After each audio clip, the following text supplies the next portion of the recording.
The lights of the auditorium glowed softly as the crowd settled into their seats, unaware that they were about to witness a moment that would echo far beyond this stage. Backstage, a man named Miguel Santos closed his eyes and took a slow breath. He was 38 years old, born and raised in a small fishing village in the Philippines, a place where the sea dictated life and dreams often felt too big for the horizon. Miguel adjusted the simple black jacket he had borrowed for the audition, the fabric slightly loose on his thin frame, and pressed his fingers together to stop them from trembling. This was not just an audition. This was a promise he had carried across oceans. Miguel had grown up listening to Elvis Presley on an old radio that barely worked.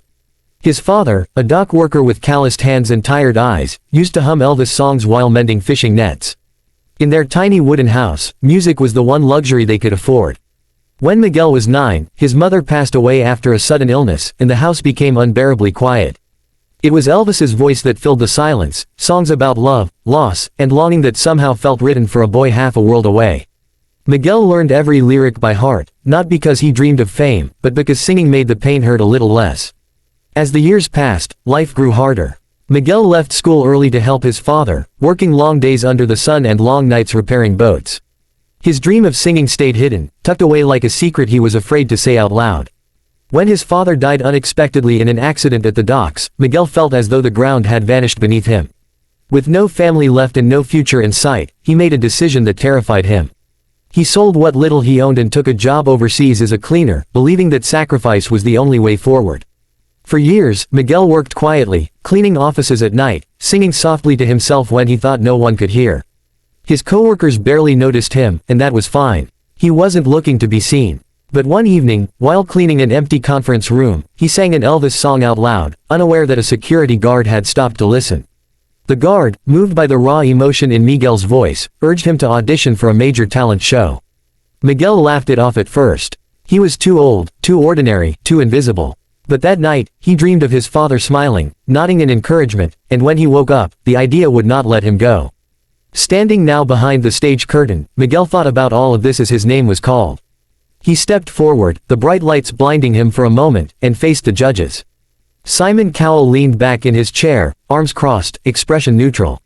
He had seen countless Elvis tributes over the years, most of them forgettable, some painfully bad. The audience murmured with polite curiosity, unsure what to expect from the nervous man on stage. Miguel introduced himself in a quiet voice, explaining where he was from and why he was there. He mentioned his father, his love for Elvis, and the years he spent singing only to himself. There was no dramatic flair in his words, no attempt to impress. Just honesty. When Simon asked why he chose Elvis, Miguel paused, his eyes glistening, and said that Elvis's music taught him how to survive loss. Something shifted in the room then, a subtle change that no one could quite explain. The music began, a familiar Elvis melody filling the air. At first, Miguel's voice was soft, almost fragile, as if he were afraid to break the song.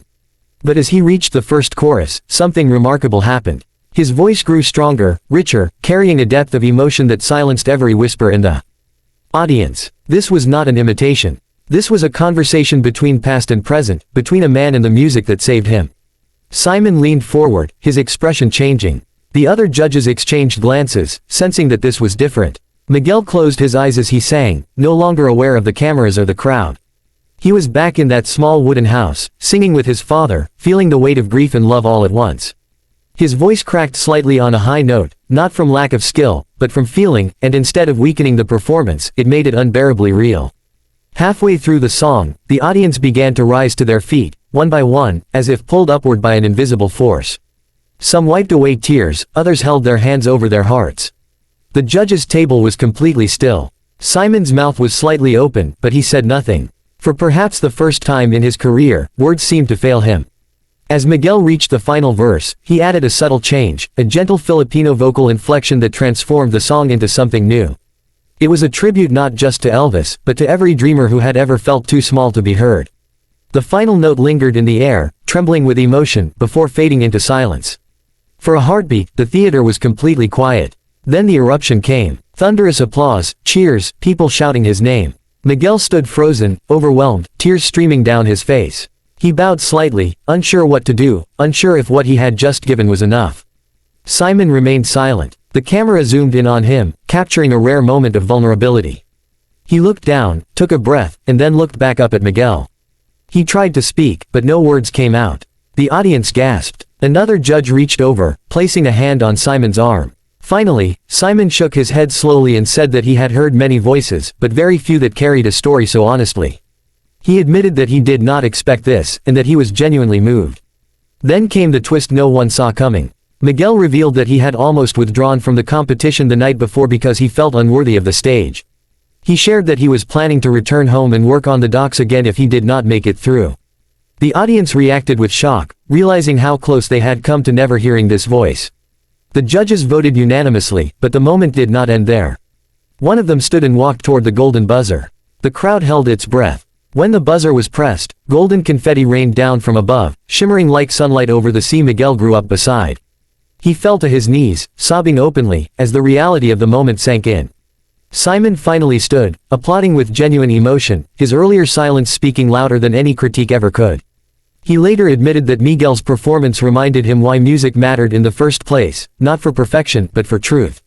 As Miguel left the stage, he looked up at the falling gold and whispered a thank you, not to the judges, but to his parents, to Elvis, and to the boy he once was who sang into the darkness just to feel less alone.